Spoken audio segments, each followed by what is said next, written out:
My name is Anna DeZingle. Hi there, my name is Anna DeZingle. This is my first official Google Hangout, and I'm really excited to talk to you guys today about making videos for your blog. I'm a blogger, and I blog at babbledabbledoo.com, and lately I've found that video has been one of the best things that I have done for my blog.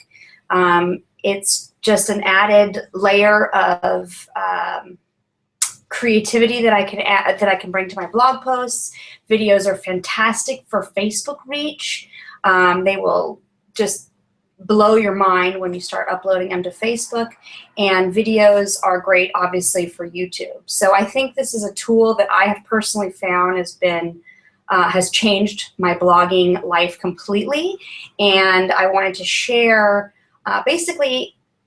I'm going to do this in two parts. Today I'm going to talk about how to make a simple video for your blog, and then I'm going to reconvene at a later time and talk to you guys a little bit more about why you might want to make videos for your blog and how you can use them for social media. So today we're just going to focus on making a video for your blog, because I get a lot of people questioning me as to, well, I don't even know where to begin.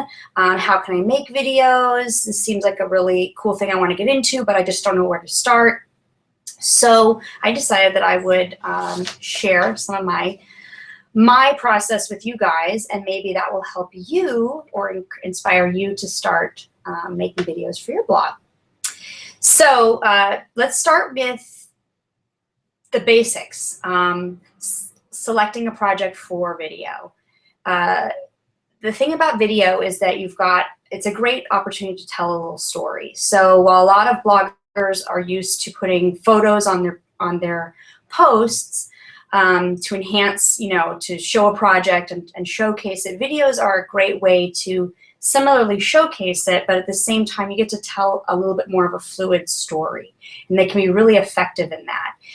They're great for so many activities and projects. You can actually show the hands-on, the way it's working, the action, the excitement that your kids or you have when you make the item or do the project. So I highly suggest that if you're just starting with video and you don't know where to begin, select a project that would look good on camera. Select a project that has action to it, that is going to look cool when you actually film it as a live action shoot rather than just an image. So start with that. Start with maybe one of your most popular posts, or go through your popular posts and figure out which one probably would look nice as a video, and then go ahead and make a video for it and just do it. The biggest stumbling block I see a lot of people having is just starting for the first time. So I suggest just select a video or a project that you want to try, and set aside like an hour and do the video. Make it. Just make it. If it doesn't look good, that's fine. It's all a learning process, and the more you do it, the better you're going to get. But you have to start somewhere. Okay, so once you've selected the project that you want to that you're going to showcase in your video, you want to spend some time setting up your shoot area. Unlike photos, which you can Photoshop out all kinds of mistakes or funky things, video is a lot more difficult to edit in that capacity. So, if there's a mess behind you, it's going to show up in the video, and there's no way you're really going to be able to get that out of there unless you get into some heavy-duty editing tools, which most of us aren't going to do. So I highly recommend with video that you spend a little extra time selecting and setting up your shoot area. So I personally like to shoot on a table. I shoot with a white background.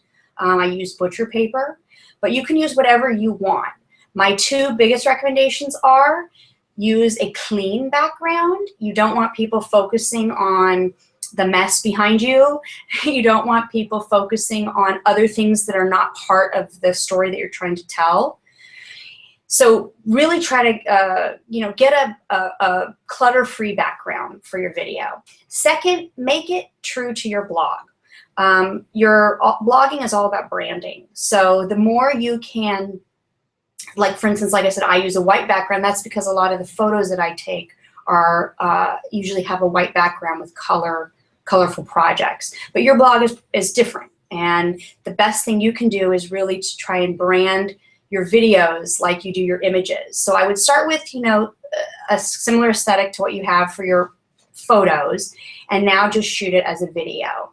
But try to keep that kind of fluid background and look to the setup.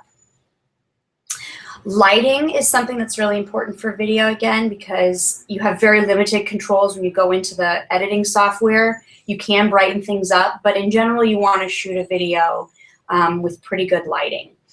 I personally like to shoot outside. I live in California, so that helps because I can go outside and pick I have a shady area in my yard that is perfect, that I set up a table and put everything there. But you can, you know, if you can't shoot outside, go near a sunny window.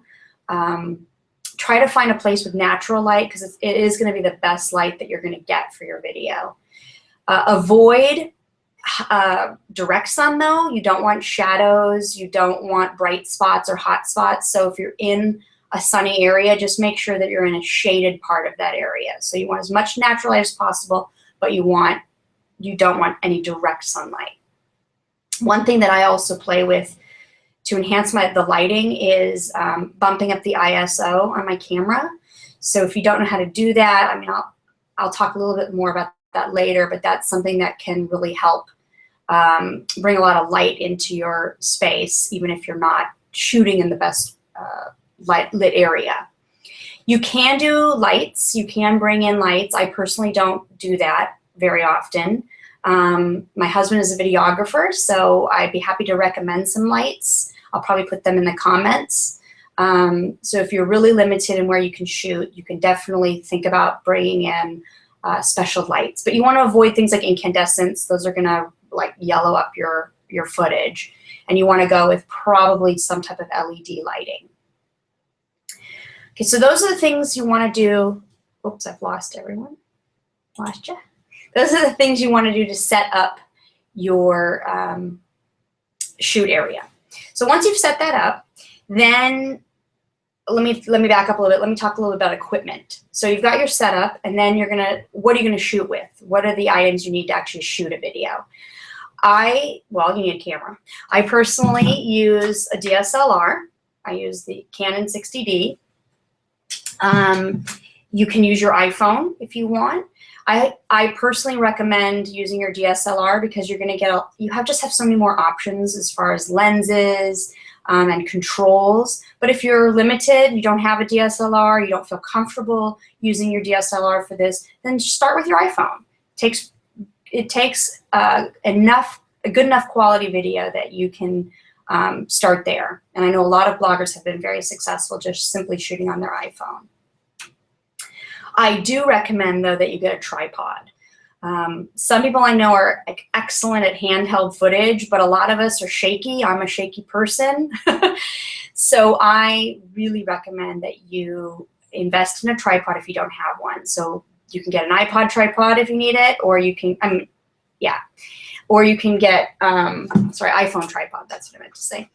Or a whole bunch of variety of tripods for your DSLR. But I do think that really helps, especially if you're going to be doing DIYs when you're going to be actually like completing them. And so both of your hands might be in the video. You can't, hold the camera and shoot yourself making something. So a tripod is something that you want to consider investing in if you don't already have one. Another thing I often get asked about is how do I get these overhead shots of projects. I do use a jib that my husband has, but you can also buy a tripod arm. Basically, that's like an arm that projects out from the tripod and allows you to adjust your camera so that it's in this type of a position. So if you find that you're going to be doing a lot of that type of shooting and videos, you might want to consider investing in one of those. They're not that expensive. And again, I think I'll add some links at the bottom of in the comments. Okay, so those are the two main pieces of equipment that I personally find you need. obviously the camera, and then I highly recommend the tripod. Okay, so now you have those things. You're going to take your camera and your tripod, get it set up in around your shoot area, and then you're going to position your project in the shoot area, and you're just going to start filming. I know it's the hardest thing to do is to just start filming, but you've just got to, you know, press record and go. The thing about video is you're going to do more than one shoot.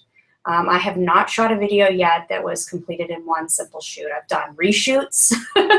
I've done some shoots that go really well and I capture it in a couple shots, but just start shooting. And I highly recommend you just leave the camera going, because you can always, you're gonna end up editing this in iMovie or another editing software, and just don't worry about, you know, the clips. Just keep shooting and trying things out while the camera's rolling.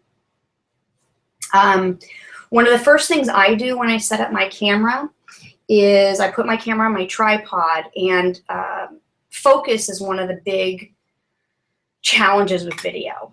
Most DSLRs, at least that I'm aware of, they don't necessarily, they may have an autofocus, you know, button on your lens, but they don't necessarily autofocus when you're shooting. So what you're gonna probably end up doing is doing a manual focus, which is a little bit scary at first. So what you wanna do is when you set up your camera, you're gonna set it in the tripod. You're gonna position your, you know, project on the shooting area, and then you want to, you know, zoom in, adjust the image, and then there's this special thing. I think this is available on many DSLRs. It's I'll hold it up here to the camera. It's a magnifying glass feature. That magnifying glass feature allows you to zoom in temporarily to the area that you're focusing on, and you can then adjust your focus and then press the magnifying out button and it will zoom you back out.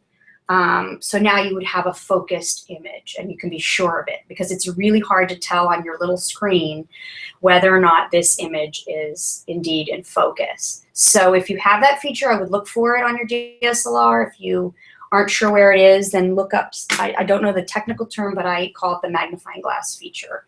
And that's really important, I think, for shooting video. So once you have your focus set up, your project set up, you can start shooting, as I said. And what I recommend is that you do more than one angle. You can certainly do a DIY with just one angle, one overhead, simple, done. I find that the videos that I make really benefit from multiple angles. So I try to shoot, you know, an overhead. I try to shoot low. I might shoot different things. I might use different lenses. On some projects, I use a macro lens so I can really zoom in there and get a close-up shot of what I want. I find that having a few extra shots, extra angles, adds a lot of variety to your videos and can really enhance it. Again, it's not necessary for you to do, but I think they add a little extra level of professionalism. And if you do start making more of these videos, it's something to consider in your shoots. Okay, so I've covered clips, angles, lenses, focus. So basically you're gonna shoot. You're gonna shoot a lot of video, and then you're gonna be taking it into your computer. So how do you do that? Most of us, you know, work with, if you're working with a DSLR, you're gonna end up with your card. I'm sure my husband would love for me to use a technical term for this. Your SD card. I personally put this into the side of my my Mac, and then I, you know, copy the footage from my from this SD card onto a separate folder, or into a separate folder on my computer, and then I go into iMovie, and then I import the clips that I want to use for my video. So now I'm going to actually switch over to iMovie. See if you, let me make sure I can do this. Screen share. I'm going to share my desktop with you. And I'm gonna screen share iMovie.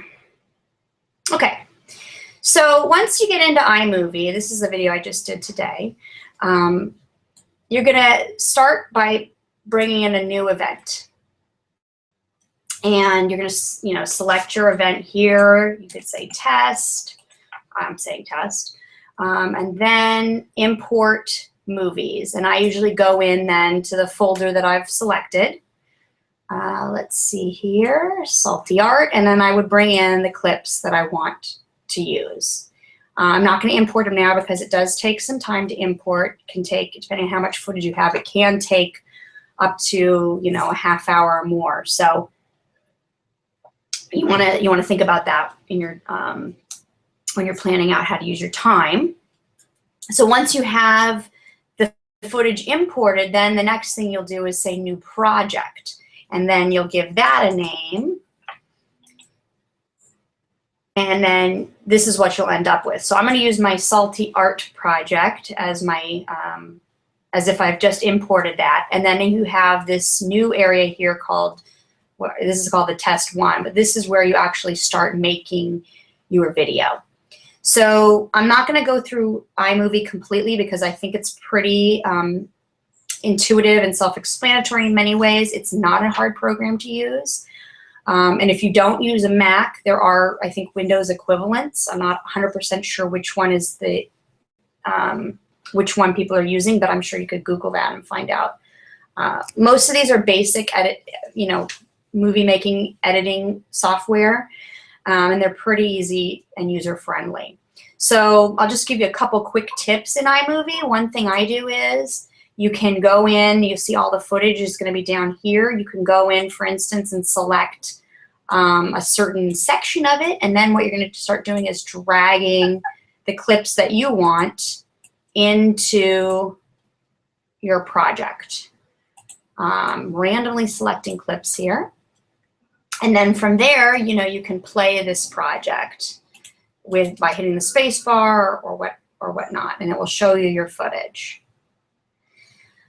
One thing I try to do is, depending on the type of video you're making, you may or may not want audio, the audio that you actually recorded with your movie on the video.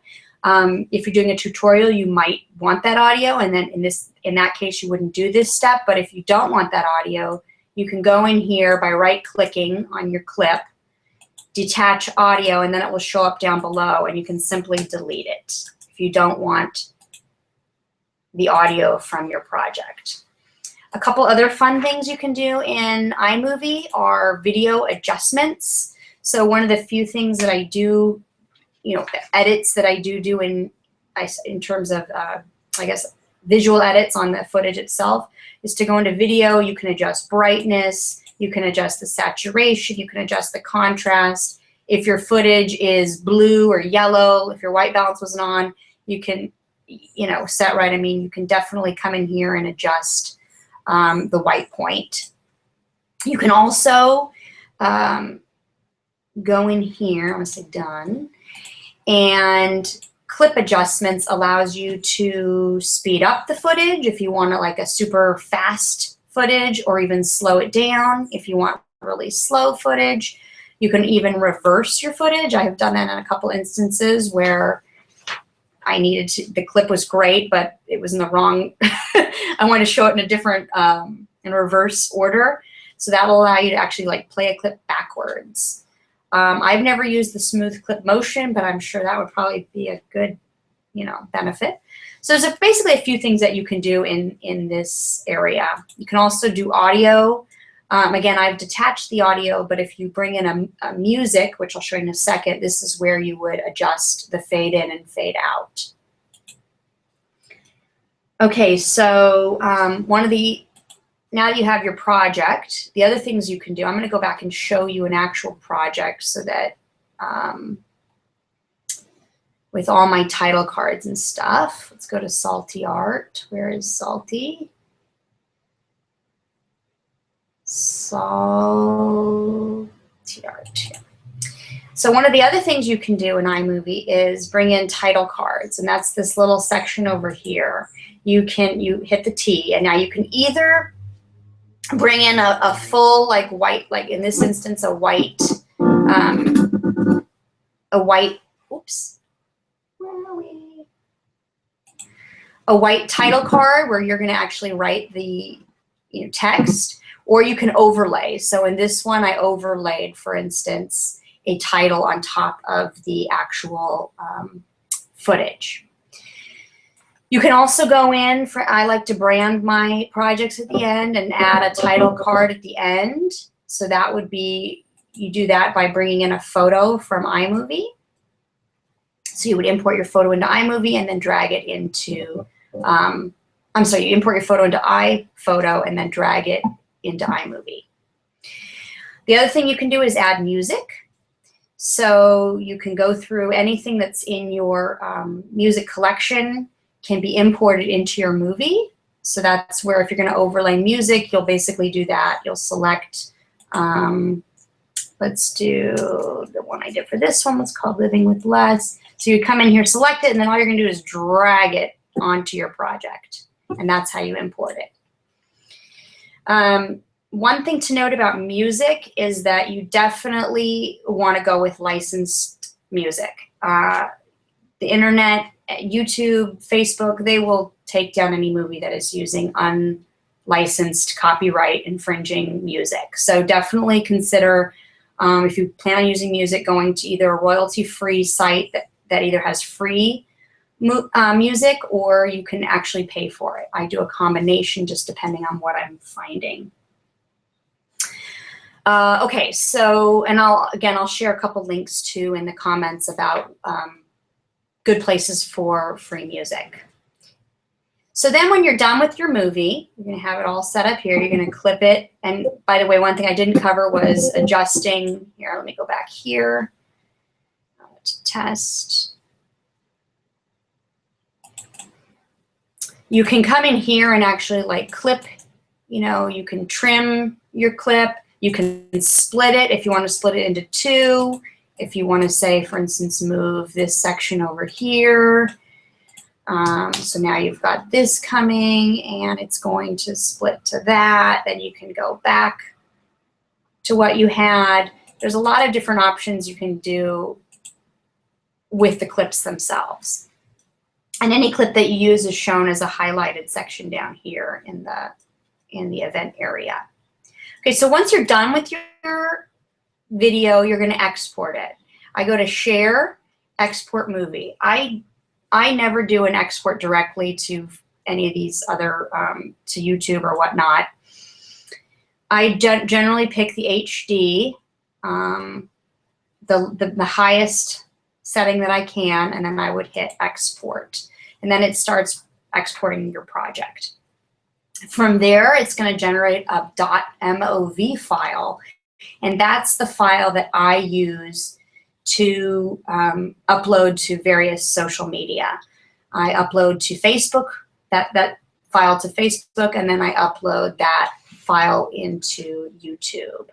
Okay, so now I'm going to stop screen sharing. Let's get back to you guys. Stop screen sharing. Here I am again.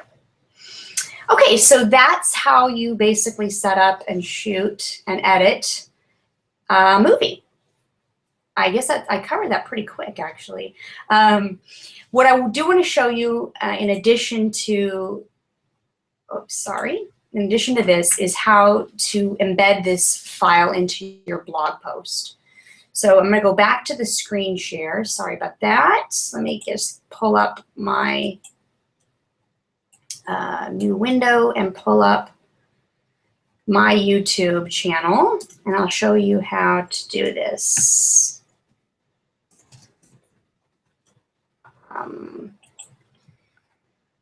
Because there's a couple little tricks that you probably want to know. Okay, so let me go back here and screen share with you guys. Desktop, start screen share. Okay. Let's see, here we are. So once you have your movie file in YouTube, I personally embed my YouTube videos in my blog post. That's how I import the video and get it onto an actual post. I'm sure there are other ways of doing it, but this is the method that I use and I think a lot of bloggers use. So if you have a YouTube channel, which I highly recommend you set up, you're going to go into it. You'll have some type of page like this with all your videos, and it's like your manager page. You're going to hit upload, and then you're going to select your file to upload. And I canceled that test, but let's just upload. Well, I'll show you an uploaded video. So then you would select the video that you want to upload and hit choose, and it will begin uploading it. And then you'll have some options on, adding descriptions, etc. Once you have your video, in order to embed it in a blog post, what I do is the following. Whoops. I'm going to pause that. Okay, is that pause? Okay, so what I do then when I want to embed it is I go to the published video, and then I hit share, and it'll give you this, bring up this box. Then you hit embed, and you want to then say show more. What I do here is I usually use a custom size. So if you have a fixed width of your main blog post, then you want to match it here so that the video doesn't look really small or funky. You want to basically have like a nice flow on your blog post. So for instance, my main column is 700 pixels wide. So I usually type in 700, and then it would bring this up. It will autofill the size.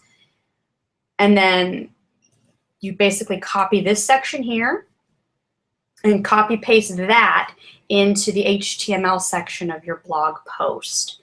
Now, don't be alarmed if it shows up as like a gray screen or doesn't show up in a preview. I found that until I publish the video, or I'm sorry, publish the post, the video often doesn't show up. So as soon as you hit publish, you want to go ahead and make sure that the video actually posted. The other thing I should show you is on Facebook, how you upload, because a lot of people have a lot of questions with that. So on Facebook, what you want to do is to go into your page and hit photo video, and then you're going to upload your video right here. And it will ask you what video to upload, and you're going to select your video. Whoops, I've lost you. Choose, and then you can go ahead and schedule it just like you would any other post. Now the thing about that is that it does end up taking some, I'm going to go back to off of screen sharing. Let me go, oops, there I am. The thing about Facebook is that it does take some time to upload. So sometimes I've had videos go through in a couple minutes. Sometimes they basically process the video. Sometimes I've had videos take 2 hours. So don't be alarmed. In that interim period, it basically disappears. It just looks like you didn't post it at all. They'll send you a little message saying, okay, we're processing your video, and we'll let you know when it's done. But expect that. One thing I also want to mention is I often add the music license information in my descriptions, both on YouTube and Facebook. I don't know that you're required to do that, but I have found, and I've heard from other bloggers, that some of their videos have been taken down. So to safeguard it, because there was a concern about copyright infringement, and those were videos that actually did not have any copyright infringement, but I think Facebook and YouTube are a little erring more on the cautious side, so I like to include that information wherever I can. One thing I didn't mention was I actually also included at the end of my videos themselves too.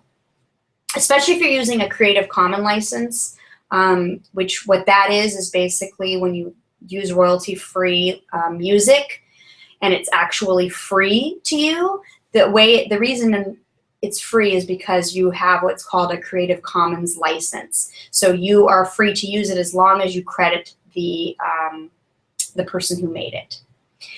Okay, so that's, I don't want to bore you guys anymore. I want to, keep you excited about making videos and send you off into the video world. I will be back with a video on why and how to use this in your social media. But at this point, I think you can go forth and conquer video. And good luck to you. If you have questions, I'm more than happy to answer them. Leave them in the comments section below, and I will try to get to them when I can. You can also email me at annadzingle@gmail.com, and I will try to get back to you. All right, I hope that was helpful. Thanks, guys.